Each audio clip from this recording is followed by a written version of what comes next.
महाराष्ट्रामध्ये सध्या पावसामुळे जनजीवन विस्कळीत झालेले आहे। कुठे कशी परिस्थिती आहे पाहूयात टॉप 9 बातम्यांमधून। अहिल्यानगर शहरातील दातरंगे या मळ्यामध्ये घरांमध्ये पुराचं पाणी शिरलं। सीना नदीला आलेल्या पुरामुळे दातरंगे मळा परिसरात नागरिकांच्या घरांमध्ये पाणी शिरल्यामुळे साहित्याचं मोठं नुकसान। परभणी येलदरी धरणाच्या 10 दरवाजांमधनं विसर्ग पूर्णा नदीकाठच्या गावांना यामुळे प्रशासनाकडून सतर्कतेचा इशारा। पुलावरून पाणी वाहत असल्यामुळे जिंतूर सेनगाव ही वाहतूक बंद। नाशकात गोदावरी नदीमध्ये कंटेनर वाहून गेला। आरतीसाठी लागणारं साहित्य ठेवण्यासाठीचा कंटेनर वाहून गेलाय।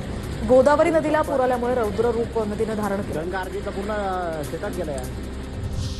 नाशिकच्या सटाणा तालुक्यातल्या मोसम खोऱ्याला पावसाचा तडाखा। वेगवेगळ्या ठिकाणी वादळी वाऱ्यासह झालेल्या मुसळधार पावसानंतर घरांच्या भिंती कोसळल्या, त्यामुळे 3 जणांचा मृत्यू झाला। विजेचे खांब कोसळल्यामुळे जनजीवनही विस्कळीत। नाशिकमधील गोदावरीच्या पाणी पातळीत वाढ। दुतोंड्या मारुतीच्या डोक्या एवढं पाणी गेलेलं आहे, तर गोदावरी नदीचं पाणी शहरात शिरण्यासही सुरुवात।